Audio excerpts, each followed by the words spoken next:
चलिए ध्यान दीजिएगा आप सभी लोग। आज हम लोगों का एक नया हेडिंग है और काफी मस्त हेडिंग है। पृथ्वी पर किस प्रकार से पौधों की उत्पत्ति हुई, यह चीज हल्का सा आपको जानने का मौका मिलेगा इस हेडिंग के अंतर्गत, जिस हेडिंग का क्या नाम है, इकोलॉजिकल सक्सेशन। क्या नाम है? इकोलॉजिकल सक्सेशन बोले तो पारिस्थितिकी अनुक्रमण। पारिस्थितिकी अनुक्रमण। देखो बाबू, हम सबसे पहले आपको बताते हैं एक छोटी सी बिंदु। अगर आप यहां पर देखिए तो यह पिक्चर बहुत कुछ आपको बताने का प्रयास कर रहा है। केवल आप इसको पौधे की नजर से देख रहे हैं तो कुछ नहीं समझ पाइएगा। आप देखिए, ये कुछ बताना चाह रहा है। ये कहना चाह रहा है कि देखिए हम पत्थर हैं शुरू में। पृथ्वी कैसा बता रहा है कि शुरू में देखिए हम पत्थर के समान है। मेरा पूरा का पूरा शरीर एक प्रकार से पत्थर का चादर ओढ़े बैठा है। शुरू वाला समय बता रहा है। आज से हजारों लाखों साल पहले बता रहा है कि हम पृथ्वी ऐसे बंजर हैं, ये बताना चाह रहा है। उसके बाद कह रहा है देखो हम थोड़ी बहुत हरियाए हैं, ये भी बता रहा है। फिर कह रहा है देखो हम और हरियाए हैं। कह रहा है देखो देखो और देखो हम और हरियाए हैं। अरे यहीं तक ना, ये देखो हम कैसे आज के समय में हरियाल हैं। अरे बता रहे हैं कि नहीं बता रहे हैं? ये कुछ बता रहा है। अब ये है क्या, क्या कह रहा है, आइए हम समझते हैं। आज जिस पृथ्वी पर आप बैठे हैं, क्या आज से हजारों साल पहले क्या यह पृथ्वी इसी प्रकार से पेड़ पौधों जीव जंतुओं से हरी भरी थी? क्या नहीं। आज से पहले यह पृथ्वी एक बंजर के समान थी। बंजर मतलब समझता है ना? बंजर का मतलब बांझ, जिस पर ना पेड़ पौधा है ना जीव जंतु है। जीव जंतु होगा भी, लेकिन बिना जीव जंतु होगा कहां भाई साहब? जहां पेड़ पौधा नहीं वहां जीव जंतु कहां? जब उत्पादक नहीं तो उपभोक्ता कहां से? समझ रहा है? तो एक समय की बात है जहां पर इस पृथ्वी पर कुछ भी नहीं रहा करता था, केवल पत्थर ही पत्थर था। लेकिन प्राकृतिक को कुछ और मंजूर था। प्राकृतिक को कुछ और मंजूर था। लग रहा था कि नहीं भाई साहब, ये बंजर जमीन सब दिन नहीं रहना चाहिए, इस पर कुछ ना कुछ आना चाहिए। तो इस पृथ्वी पर आया, क्या आया सर? फंगी आया। क्या आया? फंगी आया। फंगी बोले तो क्या कहेंगे? कवक आया। समझिएगा, क्या आया बच्चे? कवक आया। आया लेकिन सरवाइव नहीं कर पाया। सरवाइव का मतलब होता है चल नहीं पाया। सरवाइव नहीं कर पाया। आया, पत्थर को, बंजर जमीन को छेद तो कर दिया। कवक के अंदर कुछ ऐसा केमिकल बना जो इस पत्थर को छेद तो कर दिया, जड़ें ढुका दिया, लेकिन यह प्रकाश संश्लेषण करने में संपूर्ण तरीके से समर्थ नहीं था, असमर्थ था। इसलिए यह पृथ्वी पर रह नहीं पाया। अब क्या हुआ? अब क्या हुआ? अब क्या बोला कि कवक के बाद अब एक फिर प्रकट हुआ इस पर। एक आया प्रकट होकर एल्गी। कौन आया? एल्गी। और एल्गी बोले तो क्या कहेंगे? शैवाल। अब जब शैवाल आया, प्रकाश संश्लेषण तो ये कर ले पा रहा था, लेकिन इसके अंदर कुछ ऐसा केमिकल नहीं बन पा रहे थे जिसके कारण यह बंजर जमीन में अपने जड़ों को धुसा सके। समझ रहा है? तो एक ने छेद कर पाने के लिए केमिकल बन रहा है, एक छेद नहीं कर पा रहा है लेकिन प्रकाश संश्लेषण कर रहा है। तो दोनों ने सीखा बुद्धि किया। दोनों ने सीखा बुद्धि, कहा कि देखो बाबू, हम छेद कर सकते हैं लेकिन प्रकाश संश्लेषण नहीं। तू छेद नहीं कर सकता है लेकिन छेद नहीं कर सकता लेकिन प्रकाश संश्लेषण कर सकता है। ऐसा करो, इस पृथ्वी को हरा भरा बनाओ और दोनों एक साथ मिल जाओ और एक नए पौधा का निर्माण करो। और उसका नाम क्या पड़ गया? लाइकेन। क्या पड़ गया? लाइकेन। लाइकेन आया। अब जब लाइकेन आया तो इसमें शैवाल और कवक का क्या है? मिश्रण है। कवक के कारण यह छेद कर पाया और शैवाल का अंश के कारण यह क्या कर पाया? प्रकाश संश्लेषण कर पाया। अब क्या हुआ सर? तो नेक्स्ट प्रोसेस में तो इस प्रकार से इस पृथ्वी पर एक ऐसा लाइकेन आया ना जी। लाइकेन आया जो शैवाल और कवक का क्या है? मिश्रण है। और इसी प्रकार से इस वातावरण में भी कुछ परिवर्तनें आ रही थी धीरे धीरे। पर्यावरण में भी कुछ, हमेशा पर्यावरण बदलते रहता है, पर्यावरण में भी परिवर्तन आ रही थी। तो यह धीरे धीरे लाइकेन एक रूप में धारण ले रहा था। लाइकेन जो स्टार्टिंग में आया था, यह समझिए शैवाले का ना सम्मिलित रूप है। शैवाल बोलो, लाइकेन बोलो या कवक बोलो, सब सम्मिलित रूप है। तो ये है, समझ रहा? तो यह एक इसका सम्मिलित रूप में आया था जिसे हम कहते हैं थाइलोफाइटा। क्या कहेंगे? थाइलोफाइटा। क्या आया था? थाइलोफाइटा। इस पृथ्वी पर सबसे पहला प्लांट क्या आया था? थाइलोफाइटा। जिस थाइलोफाइटा में ना तो जड़ें थी, ना तो जड़ें का मतलब समझ रहे हो ना रूट था और ना ही स्टेम था और ना ही लीफ था और ना ही पत्तियां था। बात समझ में आया? ना जड़, ना तना, ना पत्ती, कुछ भी नहीं है, एकदम लुरठाल है, थैला के जैसन है। इसीलिए इसे क्या कहा गया? थाइलोफाइटा प्लांट। इसीलिए शैवाल को हम थाइलोफाइटा प्लांट भी कहते हैं। ये हो गया थाइलोफाइटा। अब थाइलोफाइटा समय में परिवर्तन आते गया और यह थाइलोफाइटा पर्यावरण में परिवर्तन आने के कारण कुछ थाइलोफाइटा, अब बताइए थाइलोफाइटा आ चुका है, अब यह थाइलोफाइटा में से पर्यावरण में कुछ समस्याएं आई, खराब आई, जिसके कारण समझिए इसमें से कुछ थाइलोफाइटा नष्ट हो गया, मर गया, डेड कर गया। जब डेड करेगा तो बताओ इस थाइलोफाइटा का पोषणीय पदार्थ मिट्टी की उर्वरक क्षमता को बढ़ाएगा कि नहीं बढ़ाएगा? बढ़ाया और पर्यावरण शुद्ध हुआ और थाइलोफाइटा से कौची में परिवर्तित हुआ? ब्रायोफाइटा में। कौची में परिवर्तित हुआ? Bryophyta plant. अब ये ब्रायोफाइटा प्लांट किस प्रकार का प्लांट है सर? तो इसमें आपको रूट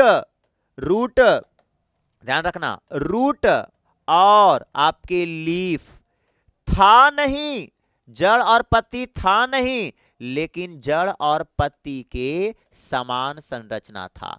किसमें? ब्रायोफाइटा में। था नहीं लेकिन इसके समान संरचना था। फिर समय बीतता गया, फिर ब्रायोफाइटा उसी प्रकार से कुछ नष्ट हुए, उर्वरक क्षमता बढ़ाए, मिट्टी बंजर से उर्वरक की ओर बढ़ रही है दिन प्रतिदिन। और यह ब्रायोफाइटा से किधर चला गया? टेरिडोफाइटा। किधर आ गया? टेरिडोफाइटा की ओर आ गया।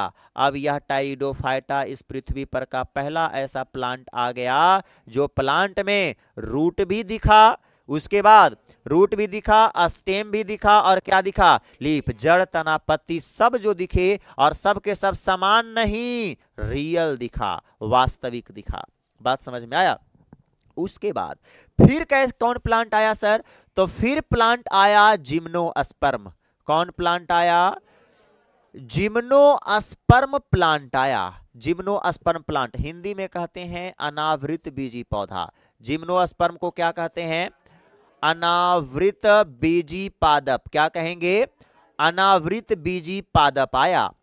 और अनावृत बीजी पादप किसे कहेंगे सर? वैसा पादप जिसके बीज में अनावरण हो, अनावृत हो मतलब बाहर से आवरण नहीं हो, बीज तो हो लेकिन उस बीज के बाहर से कोई लेयर नहीं लगा हो, आवरण नहीं हो, वैसे पौधे को कहते हैं अनावृत बीजी पौधा। कौन पौधा कहते हैं? अनावृत बीजी पौधा कहते हैं। बोले तो जिम्नोस्पर्म प्लांट कहते हैं। कौन प्लांट बोलेंगे? Gymnosperm plant. उसके बाद फिर समय बीतता गया, पर्यावरण शुद्ध होते गया। उसके बाद कैसे प्लांट आए? एंजियोस्पर्म प्लांट आए। एंजियोस्पर्म का मतलब क्या होता है? आवृत बीजी पौधा। कौन पौधा बोलिएगा?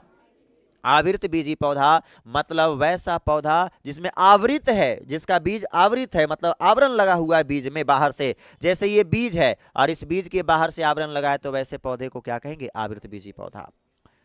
तो आज तक यहां तक पहुंच चुका है हम लोग का विकास, समझ रहा है? आज के समय में हमारा आवृत बीजी पौधा इस पृथ्वी पर मिल रहा है। तो कहिएगा सर थाइलोफाइटा बुता गया? थाइलोफाइटा बुता गया क्या? हमने क्या बोला? सभे मर जाता है, कुछ रहता है, कुछ नष्ट, कुछ रह रहा है, कुछ नष्ट। थाइलोफाइटा, ब्रायोफाइटा, टेरिडोफाइटा सब मिल रहे हैं, मर रहे हैं, जन्म ले रहे हैं, मर रहे हैं, जन्म ले रहे हैं, मर रहे हैं, जन्म ले रहे हैं। मिट्टी की उर्वरक क्षमता दिन प्रतिदिन बढ़ते जा रही है, पर्यावरण परिवर्तन होते जा रहा है, समझ रहा है? और नए नए जीवों का क्या होते जा रहा है? विकास होते जा रहा है। समझ रहा है बात को? तो यहां पर आपने क्या देखा कि सर हमने एक प्रकार से यहां पर देखा विकास। क्या देखा? विकास। किस पर विकास देखा? पृथ्वी पर। एक बंजर जमीन से किस प्रकार से आज के समय में इतनी हरी भरी बड़े बड़े पौधे आप देख पा रहे हैं, कैसे हुआ है। तो याद रखिएगा, अगर बंजर जमीन पर कोई सबसे पहला संघर्ष के दौरान कोई पौधा उगता है तो वह कहलाता है सक्सेशन। क्या कहलाएगा? सक्सेशन कहलाएगा। सक्सेशन बोले तो अनुक्रमण। सक्सेशन को क्या कहेंगे? अनुक्रमण। सक्सेशन को क्या कहोगे? अनुक्रमण। क्या बोलोगे जी? अनुक्रमण। कहेगा अनुक्रमण क्या है? आपसे अगर कहे कि सर अनुक्रमण क्या है, तो आप डायरेक्ट कहना, क्या कहोगे? कोई बंजर जमीन पर सबसे पहला अगर कोई पौधा आता है, पहला समुदाय पौधा का आता है, तो वह क्या कहलाएगा? अनुक्रमण।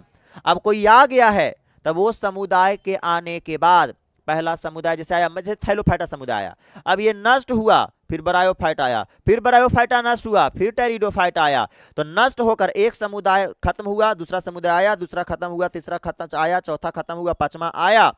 तो जब ऐसे प्रकार के हो, अब जीव को मरने से ही जीव आए, तो यह सक्सेशन नहीं। परितंत्र में अगर इस प्रकार से एक समुदाय से समाप्त होने से दूसरा समुदाय आता है, तो इसे हम फिर क्या कहेंगे? Ecological succession. क्या कहेंगे? Ecological succession. इसे हिंदी में क्या कहोगे जी? पारिस्थितिकी अनुक्रमण। क्या कहेंगे? पारिस्थितिकी अनुक्रमण। तो आप समझ गए हो पारिस्थितिकी अनुक्रमण क्या है। जब इस पृथ्वी पर बंजर जमीन पर पहला समुदाय आए, समुदाय का मतलब समझता है ना, आपको हम पहले ही बता चुके थे जी, पारिस्थितिकी को हम 6 भागों में बांटे थे, याद है? पहला क्या? व्यष्टि। अरे याद करो, पहला क्या बांटे थे? व्यष्टि। व्यष्टि बोले तो इंडिविजुअल। चलिए ध्यान दीजिएगा, पहला हम बांटे थे, ध्यान दीजिए जरा। पहला क्या कहे थे? इंडिविजुअल बताए थे, व्यष्टि बताए थे। दूसरा क्या बताए थे? पॉपुलेशन बताए थे। पॉपुलेशन के बाद क्या था? कम्युनिटी। क्या बताए थे? कम्युनिटी। उसके बाद क्या बताए थे जी? तो उसके बाद कम्युनिटी का मतलब क्या होता है? समुदाय। क्या हो जाएगा? समुदाय के क्या बात बताए थे? इकोसिस्टम। क्या बताए थे? इकोसिस्टम को हिंदी में क्या कहिएगा? परितंत्र। और परितंत्र के बाद क्या आता था? बायोस्फीयर। क्या आता था? बायोस्फीयर। बायोस्फीयर बोले तो जैवमंडल। बायोस्फीयर बोले तो क्या कहेंगे? जैवमंडल कहेंगे। सॉरी, बायो के बाद बायोस्फीयर आता है, बायोम के बाद बायोस्फीयर आएगा। डायरेक्ट हम वहां पहुंच गए। बायोम के बाद क्या आ जाता है? बायोस्फीयर। चलिए, हमको जो समझना है, तो आप जानते हैं इंडिविजुअल, व्यष्टि। इस पृथ्वी पर पाए जाने वाला प्रत्येक जीव क्या है? एक व्यष्टि है, एक जीव है कि नहीं? और हर एक जीव आपस में जुड़कर क्या बना रहा है? पॉपुलेशन, जनसंख्या बना रहा है कि नहीं बना रहा है?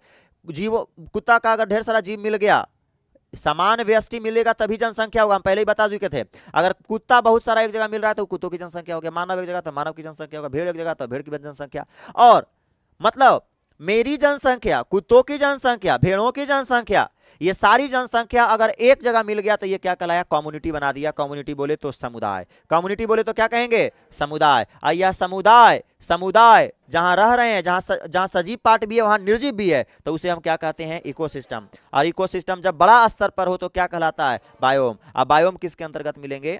बायोस्फीयर। अभी जो हम बताए थे इसका भी पार्ट लिथोस्फीयर, लिथोस्फीयर, एटमॉस्फेयर और क्या बताए थे? हाइड्रोस्फीयर, जलमंडल, स्थलमंडल और वायुमंडल। तो हमको काम इससे है केवल समुदाय से। समुदाय कैसे बना? तो मुख्य रूप से अगर इंडिपेंडेंट तरीके से बोले तो समुदाय कौची से बन रहा है? व्यष्टि से बन रहा है। अरे माना कि जीवों की जनसंख्या बहुत सारी होगी, एक जीव की जनसंख्या, दूसरे जीव की जनसंख्या, कुत्तों की, मानो कुत्तों की जनसंख्या, भेड़ की जनसंख्या, बिल्ली की जनसंख्या जब एक जगह रहेगी तो उसे क्या कहेंगे? समुदाय। है तो जीवे, तो समुदाय क्या है? समझ गए ना? अब बताओ, हमने कहा कि जब बंजर जमीन पर कोई पहला समुदाय की उत्पत्ति होती है, पहला समुदाय की उत्पत्ति होती है, तो उसे हम कहते हैं सक्सेशन। मतलब वह समुदाय ने सक्सेस प्राप्त किया, तो सक्सेस प्राप्त किया इसीलिए क्या कहलाया? सक्सेशन। क्या कहलाया? सक्सेशन। किसी में आने की पावर नहीं थी, पहला बार आया, सक्सेस प्राप्त किया, इसलिए क्या कहलाया? सक्सेशन कहलाया। उसके बाद अब वो आया, प्रथम समुदाय आया, तो वो आया प्रथम समुदाय, तो वो मरा, तो दूसरा समुदाय पैदा लिया, दूसरा समुदाय मरा तो तीसरा समुदाय। ये सब कहां हो रहा है? परितंत्र में हो रहा है। तो अब ये जो अनुक्रमण कहलाएगा, ये क्या कहलाएगा? पारिस्थितिकी अनुक्रमण, इकोलॉजिकल सक्सेशन। क्या कहलाएगा? Ecological succession. समझ में आ गई होगी बातें। अब इसी चीजों को देखो, यहां पर आपको लिखल मिलेगा, देखिएगा। अगर हम यहां पे आए तो देखो, कहां चला गया जी, कहां चला गया जी, ये देखो, यही ना है इकोलॉजिकल सक्सेशन। पारिस्थितिकी अनुक्रमण क्या है? क्या बोल, किसी बंजर जमीन पर, पढ़ो जरा बढ़िया से, क्या बोलेंगे? किसी बंजर जमीन पर, जिस पर कोई अभी पेड़ पौधा समुदाय नहीं आया है, बंजर जमीन पर वातावरण के बदलाव के बाद, वातावरण के बदलाव के बाद कुछ जीव कुछ जीव उस बंजर जमीन पर क्या होते हैं, आने लगते हैं, जो प्रक्रिया क्या कहलाते हैं, सक्सेशन। सक्सेशन बोले तो क्या कहेंगे, अनुकर्मण। फिर बहुत सारे जीव में से कुछ जीव मर जाते हैं, जिससे मिट्टी की उर्वरक क्षमता, मिट्टी की उर्वरक क्षमता क्या हो जाती है, बढ़ जाती है, और जिससे नई नई समुदाय की जातियां इस पृथ्वी पर क्या होते रहती है, आते रहती है, जिसे हम क्या कहते हैं, पारिस्थितिकी अनुक्रमण। क्या कहेंगे, पारिस्थितिकी अनुक्रमण बोले तो हम कहेंगे इकोलॉजिकल सक्सेशन। पहला बार बंजर जमीन पर कोई समुदाय आया तो क्या कहलाएगा, सक्सेशन। लेकिन अब एक समुदाय से जाने से दूसरा समुदाय, दूसरा से तीसरा, तीसरा से चौथा, चौथा से पांचवा आ रहा है, तो ये आपका क्या कहलाएगा, कोई दिक्कत यहां तक। और इसी प्रकार से पृथ्वी पर नए पुराने पुराने समुदाय जो होते हैं समाप्त हो जाते हैं, और नए नए समुदाय की धीरे धीरे क्या होते जाती है, उत्पत्ति। आज से पहले डायनासोर का भी एक समुदाय था कि नहीं था, अरे होगा कि नहीं होगा। आज के समय में देखो उसकी समुदाय विलुप्त हो गई, खत्म हो गई, और नए समुदाय हम लोग जन्म लिए हैं कि नहीं। आने वाले समय में ये हमारी समुदाय भी विलुप्त हो जाएगी, खत्म हो जाएंगे, और कोई अलग प्रकार के जीव, नया समुदाय यहां पर आएगा। ये इकोलॉजिकल सक्सेशन इस पृथ्वी पर प्रत्येक दिन, प्रत्येक घंटा, प्रत्येक सेकंड घटते रहता है। बात अलग है, पता हमें 1000 सालों के बाद, लाखों साल के बाद पता चलता है, लेकिन घटते रहता है। जैसे कि आप जानते हैं लड़कों के 22 क्रोमोसोम पर आज के समय में कितना गुणसूत्र है, 231। बताओ जरा, पहले के समय में इसकी संख्या ज्यादा रहा करती थी। अब बताओ लड़का के 22 गुणसूत्र पर प्रत्येक दिन जीन कमते आ जा रहा है, कमते जा रहा है, कमते जा रहा है। तो धीरे धीरे धीरे धीरे लड़का बाप करने की क्वालिटी को क्या देख कर देगा, खो देगा। आज जब बाप नहीं बन पाएगा, बाल बच्चा नहीं होगा, तब पुरुषों की जातियां क्या होगी, समाप्त होगी। अब पुरुषों की जातियां समाप्त हो जाएगी, उसके बाद स्त्री की भी जातियां क्या हो जाएगी, समाप्त हो गया। इस पृथ्वी पर से ये समुदाय समाप्त। अब नया समुदाय इस पृथ्वी पर आएगा, तो वो भी सक्सेस प्राप्त करेगा, इसी वातावरण के अनुसार ना माहौल देखकर आएगा, तो वो भी सक्सेस प्राप्त करेगा, तो नेक्स्ट समुदाय है। समझ रहा है बात को। अर्थात हम समझ गए कि इकोलॉजिकल सक्सेशन क्या है। इस पृथ्वी पर एक समुदाय समाप्त होंगे, दूसरा समुदाय, ये निरंतर प्रत्येक दिन हमेशा घटते रहता है, लेकिन हमें पता नहीं चलता है। पता चलता है 1000 सालों, लाख सालों के बाद पता चलता है, लेकिन ये प्रक्रियाएं हमेशा घटते रहती है। अगर छोटी छोटी बातें में देखोगे तो अभी देखो हम लोग के पास जीन घट रहा है कि नहीं घट रहा है। मानो घटते घटते जीरो हो जाए, तो सोचो जरा, घटिए रहा है जी। आने वाला समय में अगर जीरो हो जाए, जीन पूरा खत्म हो जाए, अब जीन 22 गुणसूत्र पर जीने नहीं रहा तो भाई साहब तो कर्म ही कुछ ही। अब तू ना तोरा अंदर हार्मोन बनतो, ना कुछ होतो, कोई फीलिंग से खत्म हो तो लड़की के प्रति से, लड़की में ना तू सटेल चाहमा, फरके फरके रहमा, प्रजनन की क्रिया बंद हो जाएगा, बाल बच्चा नहीं होगा, लड़का विलुप्त हो जाएगा, फिर लड़की बुद्धि हो गलो, मानव सभ्यता खत्म। समझ रहा है। अब नया सभ्यता, नया समुदाय, नया रंग से आएगा इस पृथ्वी पर, वो भी सक्सेस प्राप्त करेगा, तो वो भी कहलाएगा इकोलॉजिकल सक्सेशन के अंतर्गत आएगा। आएगा कि नहीं आएगा। चलिएगा अगली बात है। अब देखो, अगर समुदाय की बात हुई है तो समुदाय के बातें, हम 3 बातें आपको समुदाय के बारे में बताएंगे। 3 बातें जरा समझिएगा। समुदाय कितने प्रकार के होते हैं, 3 समुदाय कितने प्रकार के।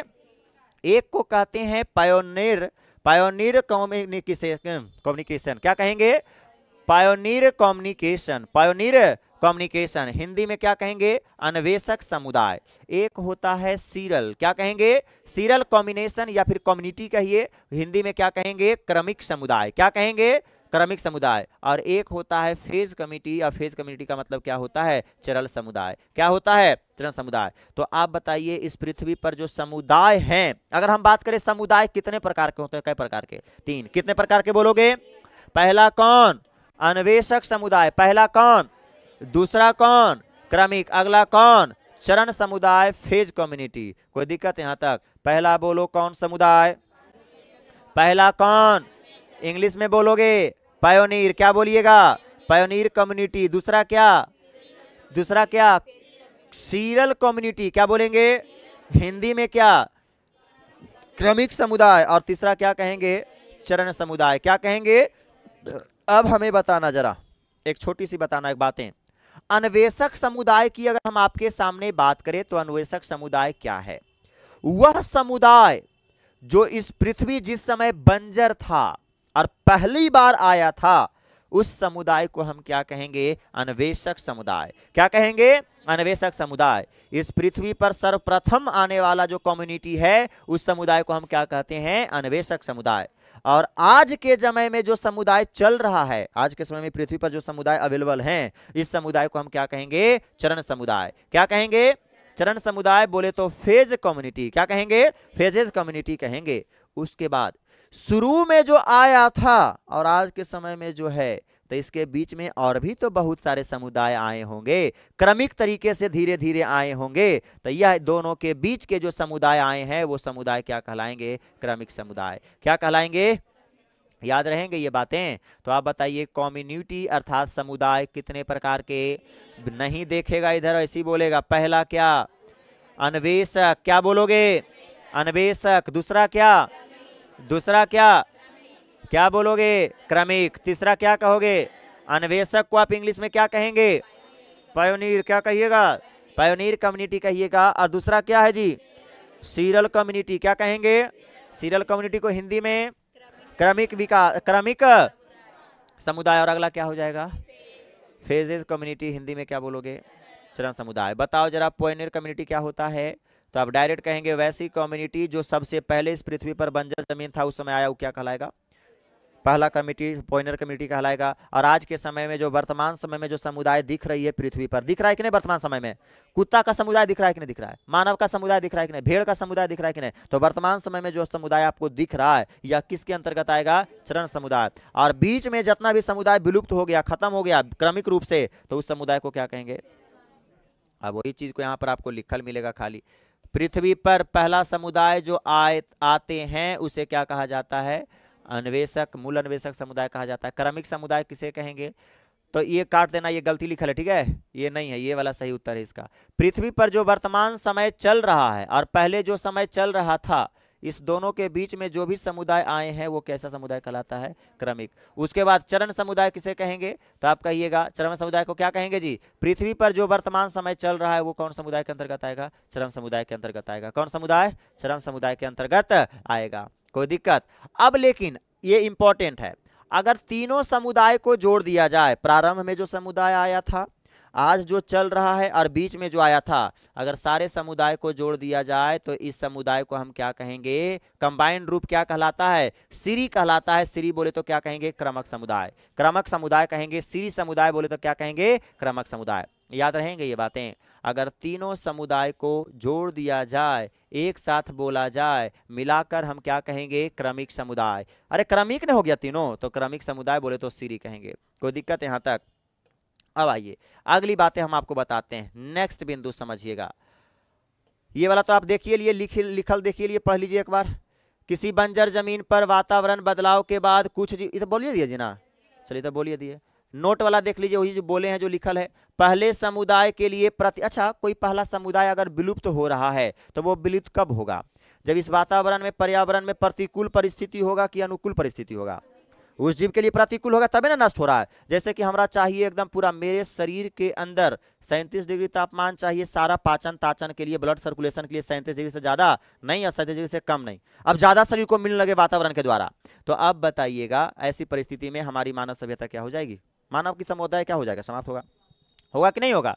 अरे होगा ना। अर्थात हम कह सकते हैं एक समुदाय तभी विलुप्त होता है जब कैसी परिस्थिति आती है? प्रतिकूल। और दूसरा समुदाय तभी आएगा जब उसके लिए वह वातावरण कैसा होना चाहिए? अनुकूल। और इसी प्रकार से निरंतर इस पृथ्वी पर पुराने पुराने जीव जाते रहते हैं और नए नए जीव आते रहते हैं। कोई दिक्कत यहाँ तक? हमेशा पुराना जीव जा रहा है, नया जीव आ रहा है। समझ रहा है? पारिस्थितिकी अनुक्रमण के अंतर्गत। चलिए अगली बातें अगर हाँ, ये सब तो हो ही गया। नेक्स्ट बातें ये इंपॉर्टेंट ध्यान दीजिएगा। Character of ecological succession. बताइए अगर बात करें पारिस्थितिकी अनुक्रमण का क्या लक्षण होना चाहिए?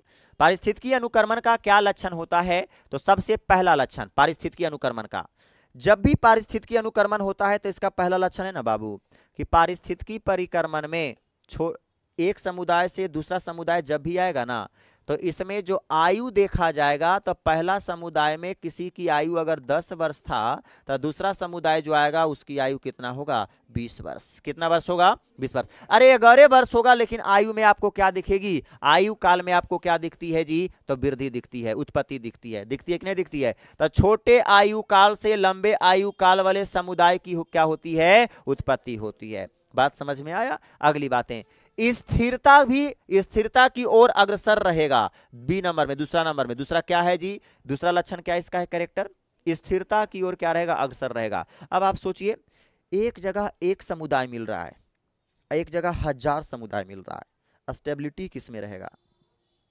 स्टेबिलिटी एक समुदाय जहां पर मिल रहा है वहां रहेगा स्टेबिलिटी, कि जहां पर 1000 रह रहा है वहां पर रहेगा स्टेबिलिटी? अरे जाहिर सी बात है, आपका गांव है भाई साहब, आप अकेले उस गांव में रहते हैं और एक लड़का है वहां पर 1000 घर का गांव है। बताओ, अगर इसके यहाँ आटा खत्म हो गया और उस लड़का के यहाँ आटा खत्म हो गया, 1000 गांव वाला का घर का आटा खत्म हो गया, तो स्टेबिलिटी कौन रहेगा? 1000 घर खत्म हो गया, की दिक्कत है? पड़ोसी में मांग लेंगे, समझ रहा है? पड़ोसन रहती है, जाके भूट देंगे, कहेंगे जैसे हमारा चाहिए। समझ रहा है बात को? तो कहने का मतलब हुआ स्टेबिलिटी तभी ना ज्यादा होगा जब धीरे धीरे इस पृथ्वी पर समुदाय क्या होंगे? ज्यादा होंगे, तभी ना रहेगा। तो अर्थात कहेंगे सर, ये जो पारिस्थितिकी अनुक्रमण जो होता है, समुदाय जो बढ़ते जाते हैं, इससे स्थिरता की ओर क्या होता है? हमारा परितंत्र अग्रसर रहता है। अगली बातें, नेक्स्ट बिंदु, अनुक्रमण होने से जैव विविधता भी बढ़ेगा। ये कौन बोलने वाली बात है? जाहिर सी बात है, नए नए समुदाय में आएंगे, जीव जंतु आएंगे, तो जीवों का बहुत सारा पाया जाना ही क्या कहलाता है? बायोडायवर्सिटी। बायोडायवर्सिटी बोले तो जैव विविधता। एक परितंत्र में बहुत सारे जीव जंतुओं का मिलना ही क्या कहलाता है? जैव विविधता, बायोडायवर्सिटी कहलाता है। तो अब बताइएगा, एक समुदाय था और 2 समुदाय आ गया, 3 आ गया, चौथा समुदाय आ गया, तो जीव जब बढ़ रहे हैं तो बता, जैव विविधता घटेगा कि बढ़ेगा? जीवों की विविधताएं क्या होगी? बढ़ेगी। तो बताइएगा, पारिस्थितिकी अनुक्रमण का यह भी एक कैरेक्टर है कि नहीं है? लक्षण है कि जब भी पारिस्थितिकी अनुक्रमण होगा तो जैव विविधता क्या होगा? बढ़ेगा। क्या होगा? बढ़ेगा। कोई दिक्कत यहां तक? इसका मतलब पहले समुदाय से दूसरे समुदाय में जीव हमेशा क्या मिलेंगे? आपको बढ़ते हुए मिलेंगे। कोई दिक्कत? और एक बात हम आपको और बताते हैं, अनुक्रमण जब जब भी सक्सेशन होगा बाबू, तो उस समय में विकास भी होगा। होगा कि नहीं होगा? नया नया समुदाय आ रहा है, सक्सेशन हो रहा है, अनुक्रमण हो रहा है, तो विकास हो रहा है कि नहीं हो रहा है? जीवों के, नए नए जीवों का विकास हो रहा है कि नहीं हो रहा है? पहले केवल कुत्तों का समुदाय था, अब भेड़ का भी समुदाय आ गया। तो आप बताइएगा, समुदाय बढ़ने से अर्थात इको सक्सेशन होने से नए जीव की उत्पत्ति हुई कि नहीं हुई? विकास हुआ कि नहीं हुआ? अर्थात कहेंगे अगर सक्सेशन हुआ, अनुक्रमण होगा, तो इवोल्यूशन भी होगा। और इसका मतलब हुआ सर, इकोलॉजिकल बोले तो सक्सेशन और इवोल्यूशन दोनों क्या चलते हैं? पैरेलल चलते हैं। पैरेलल बोले तो क्या कहेंगे? समांतर चलते हैं। कोई दिक्कत यहां तक? जब जब इकोलॉजिकल, यह भी एक क्या होता है? लक्षण होता है। जब जब जिस क्षेत्र को अगर देखना है सक्सेशन हो रहा है कि नहीं, तो आप वहां पर देखिए विकास हो रहा है कि नहीं। अगर विकास भी हो रहा है तो वहां पर आप समझ जाइए कि पारिस्थितिकी अनुक्रमण चल रहा है। अगली बातें, एक आखिरी बिंदु समझ जाइएगा। आखिरी बिंदु क्या है? अनुक्रमण वनस्पतिक। वनस्पतिक का मतलब होता है वेजिटेशन की ओर केंद्रित होते हैं। अनुक्रमण जो होता है वेजिटेशन, वेजिटेशन का मतलब क्या होता है? वनस्पतिक की ओर केंद्रित होते हैं। अब कहेगा कि वनस्पतिक का मतलब क्या है सर? तो वनस्पतिक का मतलब होता है वो जीव होते हैं जो मानव के इर्द गिर्द रहते हैं। मानव के जो इर्द गिर्द अगल बगल रहते हैं उन्हें क्या कहा जाता है? वनस्पतिक कहा जाता है। क्या बोलेंगे?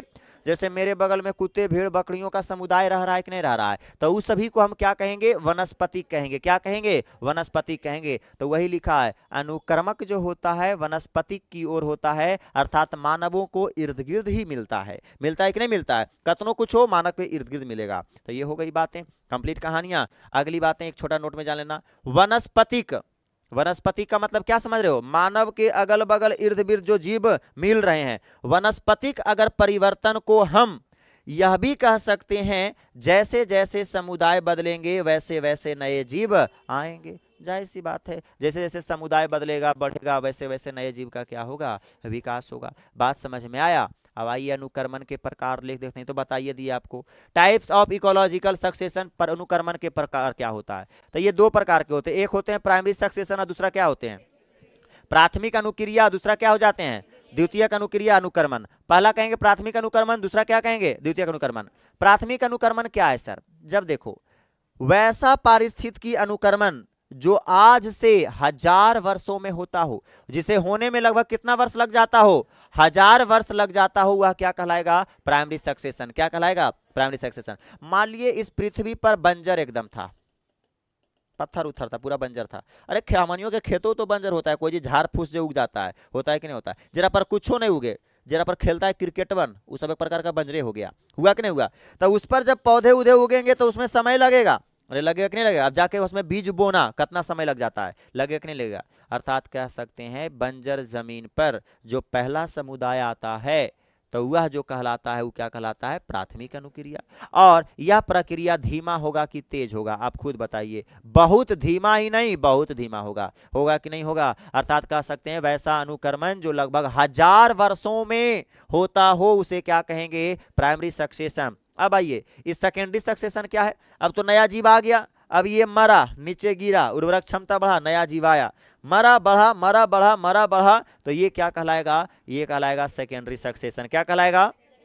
और सेकेंडरी सक्सेशन में ज्यादा समय लगेगा कि कम समय लगेगा, कम। उर्वरक क्षमता बढ़ल है बाबू, एकदम भक भक आएगा, कोई दिक्कत नहीं है। तो यहाँ पर आपको वही चीज लिखा हुआ है, वैसा अनुक्रमण जो लगभग 50 से 200 वर्षों में ही हो जाता है वह क्या कहलाता है द्वितीयक अनुक्रमण कहलाता है। अर्थात यह अनुक्रमण क्या होगा बहुत तेजी। कहाँ आपका 1000 वर्ष लग रहा है, कहाँ 50 100 200 लग रहा है, तो यह आपका क्या होता है तेजी। इसमें पहले से कोई समुदाय उस जगह पर क्या होते हैं मौजूद होते हैं, फिर प्राकृतिक आपदाओं के कारण समझो वो मर गया, फिर पर्यावरण में जब अच्छी माहौल जब जनरेट हुआ तो कोई जीव उस पर्यावरण के अनुसार उस पृथ्वी पर आया। तो ये बताओ, ये जो यहाँ पर सक्सेशन दिख रहा है ये कैसा कहलाएगा द्वितीयक अनुक्रमण।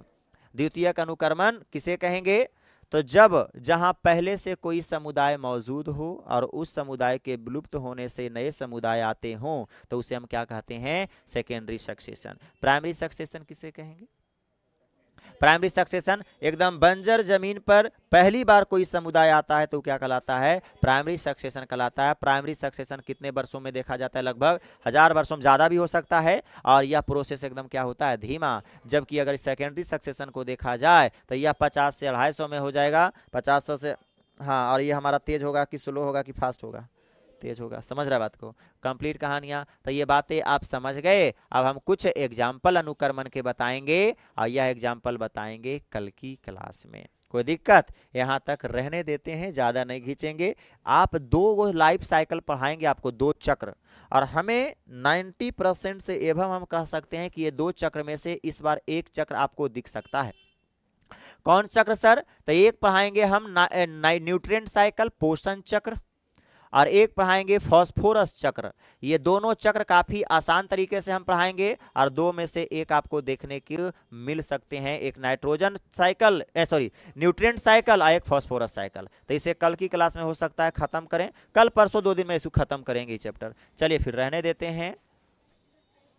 हाँ बताते हैं।